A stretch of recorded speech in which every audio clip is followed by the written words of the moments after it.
Halo semuanya, welcome to the first episode of Zap Podcast by Zap Clinic. And here I am, your host, Wulan Suci.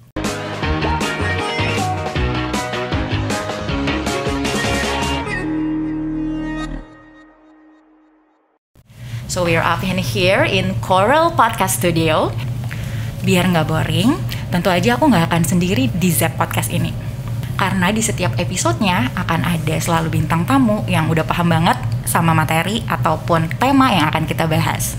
Emang mau bahas tentang apa sih di Zap Podcast? Nah, di episode pertama kita kali ini, tema yang kita akan bahas itu sebenarnya menarik banget, terutama untuk saya sendiri. Tentang apa? Tentang bedtime story atau dongeng sebelum tidur. Tapi sebelum kita ngobrol lebih lanjut tentang apa sih sebenarnya manfaat dari cerita sebelum tidur itu, terutama buat anak-anak nih, kayaknya ada yang mau ngasih kita dongeng dulu. Oke, kalau gitu kita dengerin dulu dongengnya dengan judul Kupu-Kupu Sahabatku. Ya, suara ayam di pagi hari. Nah, suara ayam itu membangunkan seorang anak bernama Ani yang tinggal di pinggir kota padat penduduk. Ani tinggal bersama ayah dan ibunya. Tapi karena rumahnya itu padat, tidak ada halaman untuk Ani luas bermain. Nah, Ani pagi itu merasa sedih karena dia hanya bisa melihat kupu-kupu yang lewat terbang di atasnya saja. Kupu-kupu kenapa hanya lewat di depan rumahku? Aku seharusnya bisa bermain dengan kupu-kupu itu. Wah, tiba-tiba pundaknya dipegang oleh ayahnya. Kenapa sedih sih? Ayah, aku ingin deh main bersama kupu-kupu. Oh, untuk bermain kupu-kupu, kamu boleh bermain di taman. Karena kupu-kupu itu senang sekali dengan bunga dan pohon-pohon. Kemudian Ani dan teman-temannya menuju ke taman. Wah, benar sekali. Ternyata di sana ada banyak kupu-kupu yang terbang. Dia pun bernyanyi bersama teman-temannya. Kupu-kupu terbang tinggi. Kupu-kupu, aku ingin juga terbang tinggi. Wah, mereka senang menari-nari. Dan tiba-tiba Ani menyapa teman-temannya. Teman-teman, aku ingin kupu-kupu juga berada di tempatku, di rumahku. Tapi bagaimana? Kupu-kupu selalu mainnya di sini. Ya, bagaimana ya? Aku tahu. Ani kemudian punya ide yang cemerlang. Dia kemudian menghampiri seorang kakek yang merawat tanaman-tanaman di taman itu. Selamat pagi, kakek. Selamat pagi. Oh, ada yang bisa dibantu? Kakek, aku pengen minta beberapa tanaman bunga, boleh? Ya boleh, asal tanaman itu dirawat, ya. Siap. Wah, ternyata Ani meminta kepada teman-temannya membawa tanaman-tanaman yang diberikan oleh kakek. Lalu tanaman itu pun diletakkan di rumahnya Ani. Tapi dia masih bingung karena belum ada potnya. Andi, bagaimana nih, kita nggak punya pot? Kita nggak bisa beli, kan masih kecil, belum punya uang. Bagaimana kalau kita pakai kaleng-kaleng bekas kita cari di sekitar kita? Kamu hebat sekali. Wah, benar sekali. Mereka pun kemudian menjadikan kaleng-kaleng diisi dengan tanah, kemudian diberikan bunga yang diberikan oleh si kakek tadi. Tak lama kemudian mereka bersorak-sorak dan hari-hari berikutnya benar ternyata memang kupu-kupu hadir dan bermain di rumah Ani karena sudah ada bunga dan tanaman. Wah, mereka senang sekali. Begitu ceritanya. Wow, thank you so much Kak Awam. Halo semuanya, di sini ada Kak Awam si pendongeng. Hai Kak Awam, apa kabar? Hai juga, waduh senang sekali ya pagi-pagi Iya. sudah kukuruyuk. Betul, langsung seger banget. Dan tadi kalau misalnya nggak tahu nih ya, kan orang cuma bisa dengerin podcast nih Kak. Ngiranya tuh yang cerita nggak cuma satu orang sih Kak. Oh iya ya. Nah, karena tadi kayak suaranya bisa berubah banget. Hebat banget ya Kak Awam. Nah, jadi nanti di sini kita bakal ngobrol-ngobrol ya Kak ya. Kan Siap, siap. Kak Awam udah lama nih berkecimpung di dunia dongeng. Mungkin nanti Kak Awam juga mau ngajarin kita gimana cara berdongeng. Terima Soalnya kasih. kan storytelling itu nggak gampang ya Kak ya. Ya gampang. Oke, buat yang udah master Tapi sih nanti gampang. tantangan ya. Oh, Mbak Wulan nanti juga dongeng ya. Oke, tapi diajarin dulu kan. Ya. Oke. Nah, selain Kak Mam di sini, aku masih punya satu lagi bintang tamu. Jadi beliau adalah salah satu dokter spesialis anak di Zep Clinic. Dan beliau ini salah satu Instagram sweetheart atau Instagram darling, karena bintang tamu yang satu ini nih aktif sekali menggunakan platform Instagramnya untuk memberikan edukasi terutama tentang kesehatan anak. Ada Dokter Citra Melinda, spesialis anak di sini. Halo Dok Citra. Halo Dokter Wulan. Gimana Halo. kabarnya? Aku baik. Dokter Wulan gimana kabarnya? Baik juga, alhamdulillah. Oh berarti saya manggilnya dok semua ini. Oh nggak apa-apa, saya Wulan juga nggak apa-apa Kak. Dok aja lah. Oh, jangan gitu Seneng dong. gitu loh. Nah sekarang aku mau nanya ke Kak Awam nih. Kak Awam kan udah dongeng ini kayaknya udah lama banget ya. Mungkin Kak Awam bisa cerita sedikit kenapa awalnya bisa jadi pendongeng, dari kapan, terus gimana sih Kak bisa menirukan suara yang Ya. macem-macem itu, gimana ceritanya? Jadi memang menjadi pendongeng ini awalnya nggak sengaja ya, Oke. nggak sengaja. Tapi memang dulu saya aktif di dunia teater. Oh jadi emang basicnya dari teater. Basically memang di sanggar seni lah seperti itu. Dan saya di seni peran. Saya manggung kesana kemari. Kemudian memang kalau kita di teater itu kan ketika di panggung kebanyakan yang menonton community aja ya. Iya betul. Besok kita main ditonton temen main kita tonton gitu. Iya, itu aja ya. Ya, saya membayangkan wah saya ingin sekali bisa dinikmati sebuah pertunjukan itu oleh banyak. Jadi nggak segmented aja. Betul, nggak segmented. Oke. Nah akhirnya di situ kebetulan sekali memang ditemukan oleh tokoh-tokoh. Nah ini coba ditebak nih. Sol do iwa kebu, re mi fa sol ikan tongkol, mire gule kare enak dewi ya. Oh my god, kok kayaknya familiar. Paraden. Tapi Iya. oh my god, iya bener. Ya ampun Paraden, betul. Pak Raden akan menggambar. Jadi saya menyaksikan beliau itu kan lengkap ya, makanya dijadikan tokoh dongeng di Indonesia. Bahkan di hari ulang tahunnya beliau itu penetapan Hari Dongeng Nasional karena Ulang tahunnya Pak Raden. Pak Raden. Oh, oke. Nah itu tokoh yang sangat lengkap. Beliau menulis, beliau mendongeng, beliau membuat karakter-karakter unyil dan Teman-temannya teman-temannya. itu. Nah itu yang kemudian menginspirasi saya. Terus kemudian ketemu dengan yang the legend kita juga di dunia anak ya, poninya itu. Iya, Kak siapa lagi? Seto. Sampai sekarang masih kaset tuh sama kayak Kak Awam. Masih Kak Awam dari dulu ya Kak. Terus Nah kemudian dari situ saya tergerak, saya sepertinya cocok nih gitu kan, karena ternyata ponakan-ponakan saya itu banyak banget, itu yang seneng banget kalau saya cerita. Saya juga seneng sih diceritain. Gitu? Saya juga seneng. Beda banget kalau diceritain langsung sama pendongengnya ya, Gitu ya. Dok ya. Nah, akhirnya di situ saya merasa menikmati pertunjukan melalui ya itu di panggung satu panggung lain. Tapi di tahun 99 sampai 2005 saya masih di lingkungan sendirilah, artinya di tingkat RT RW. Oh, gitu. jadi dari kampung ke kampung bisa dibilang kayak gitu ya, betul. kayak. Nah, akhirnya saya menemukan satu filosofi dari obat nyamuk. Obat nyamuk itu saya mau bakarnya bukan dari pinggir, tapi saya bakar dari tengah. Oh, jadi biar dia bisa sporadis malah menyebar. Betul. Oke. Nah, saya harus mendongeng untuk keluarga anak-anak sendiri. Dan Jadi mulai dari core-nya dulu ya. core-nya dulu, baru kemudian tingkat RT RW dan akhirnya mancanegara bisa. Wow, jadi global ya. Jadi betul. global. Terus Betul. Kak. Nah, itu menjadi satu kenikmatan. Ternyata dongeng ini bisa dikembangkan. Saya berpikir di tahun 2007. Wah, ternyata ini satu pertunjukan yang asik untuk anak gitu loh. Karena saat itu saya belum banyak menguasai banyak suara. Ya. Artinya masih menuturkan biasa aja seperti orang tua gitu. Nah, akhirnya di tahun 2009 itu mendapat masukan dari beberapa teman itu untuk mendirikan satu komunitas. akhirnya jadilah komunitas namanya Kampung Dongeng. Kampung Dongeng. Berarti itu dari tahun 2009. 2009 dan itu disambut di Kalimantan, Sumatera, Sulawesi dan akhirnya berkembang di seluruh provinsi. Dan sekarang sih ada sekitar 160 kota kabupaten Yang sekarang, ada komunitinya. yang ada komunitas Kampung Dongeng itu. Nah, semakin berkembang itulah yang menjadikan semakin yakin bahwa ini merupakan satu bukan hanya sekedar pertunjukan tetapi juga tuntunan yang mudah diikuti oleh anak-anak.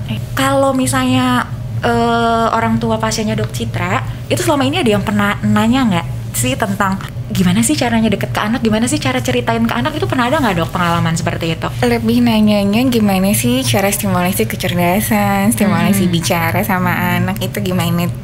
Sebenarnya sesimpel itu, karena semua orang itu butuh sesuatu yang dekat, yang personal. Jadi ya segampang secerita aja, cerita kamu gimana gitu, cerita yuk. Terus ada interaksi sama timbal balik. Jadi kalau kuncinya cerita itu satu, kehidupannya personal, simple, terus interaksi. Jadi jangan kita satu arah doang gitu. Jadi harus ada timbal balik dua arah. Dan aku rasa sih kalau rajin didongengin ini, bonding orang tua anak akan sangat kita kuat juga lebih ya. tahu sebenarnya sih anak kita lagi ngerasain apa. Kita bisa tanya kamu gimana perasaannya. Kalau milestone emosi itu biasanya lebih jelas kelihatan 1 tahun ke atas itu. Jadi kita bisa balikin topik ceritanya sama, tapi temanya yang mau kita tekankan apa itu kan bisa kita ganti-ganti. Oke. Kalau misalnya menurut Dok Citra sendiri dari sisi medis, apakah dengan menceritakan dongeng dari kecil misalnya ke anak kita itu akan menambah kecerdasan anak, Dok? Oh sangat sekali. Sangat ya. Justru kadang-kadang orang tuh suka nanya, perlu nggak sih beli flashcard, perlu nggak sih beli buku cerita.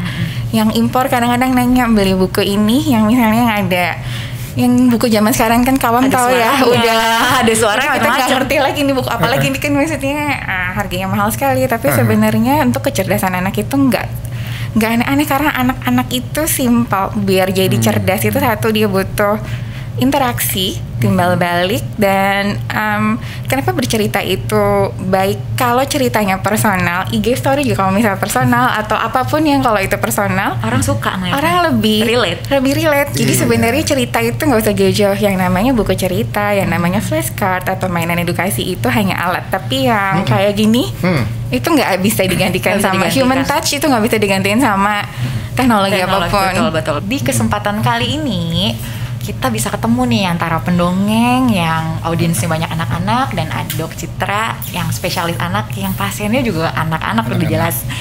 Mungkin Kak Awam ada yang mau ditanyakan mungkin. Aduh, banyak banget tapi pas di lapangan menemukan sesuatu. Iya, nah, betul. Mungkin bisa ditanyakan ke Dokter Citra. Dok Citra ini karena yang mendengar adalah teman-teman juga pendongeng pastinya, termasuk orang tua. Ini ada satu hal yang penting banget. Jadi setiap anak kan berbeda, artinya ketika berada di panggung, di kelas lah, seorang guru itu kan anak-anak beda. Ini kadang-kadang stimulasi dari pendongeng tertentu itu ada yang mau merankan singa misalkan seperti itu, dan anaknya ada yang menangis itu.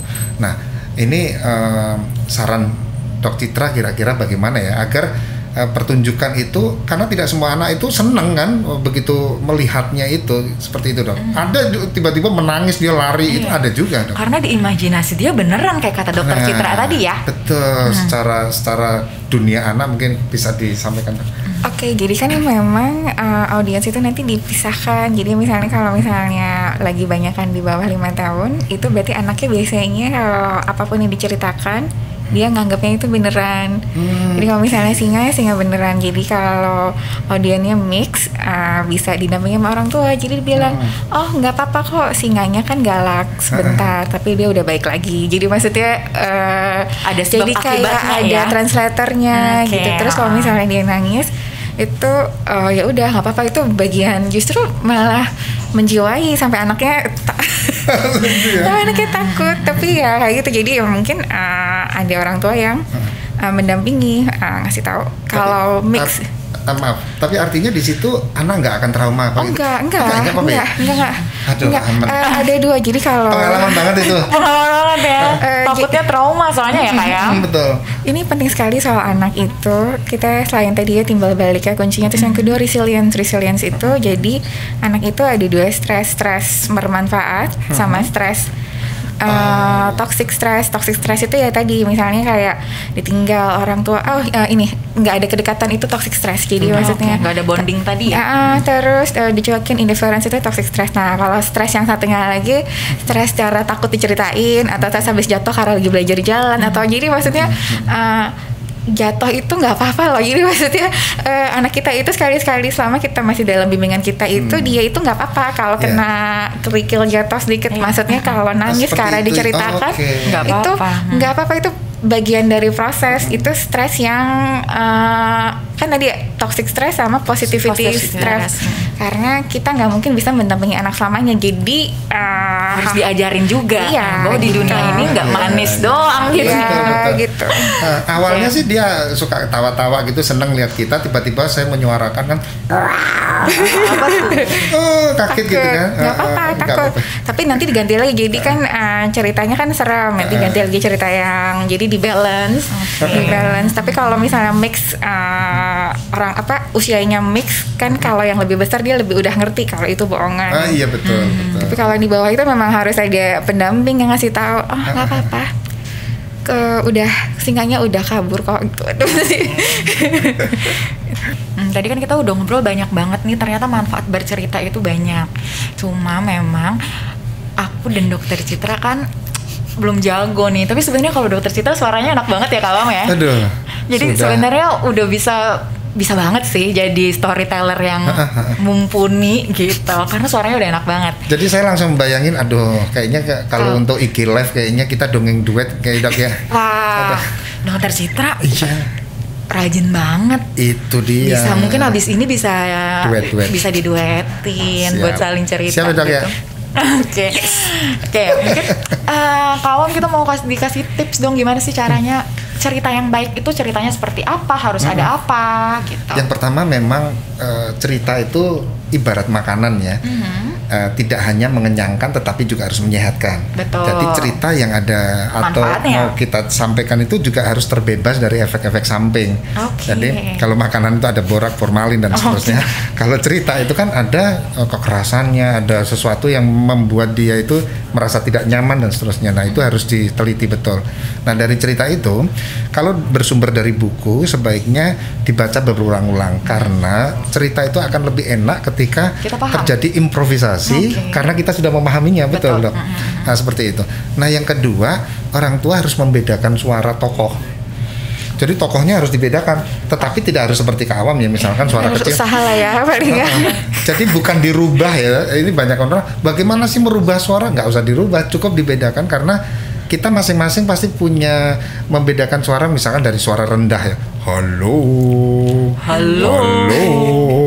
Ya, ini biasanya diberikan untuk tokoh-tokoh yang besar gitu ya. Bapak-bapak gitu ya. Bapak-bapak atau gajah atau jerapah. Gitu, Ada juga yang suaranya sedang.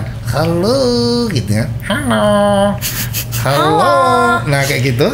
Yang kecil. Halo. Hai teman-teman. Nah gitu ya. Nah itu dari segi suara membedakan. Tetapi itu juga tidak syarat sekali sebetulnya. Hanya untuk gimmick ya. Untuk membuat suasana itu lebih menarik. Bunda aku gitu ya.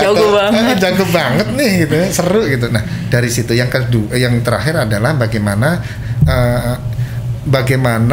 setelah cerita itu anak yang mendengarkan itu juga bisa memberikan kesimpulan-kesimpulan, tapi sebaiknya tidak kita berikan pesan moralnya lagi. Jangan dites gitu, jangan gitu ya, tetapi diajak mengalir aja. Ceritanya tadi seru nggak sih gitu ya, diajak bicara lagi untuk mengingat-ingat kembali. Nah saya pikir hanya itu aja sih kalau untuk orang tua ya, dan bukan persoalan tekniknya. Jangan kembali lagi ke ini tekniknya gimana tapi kemauannya.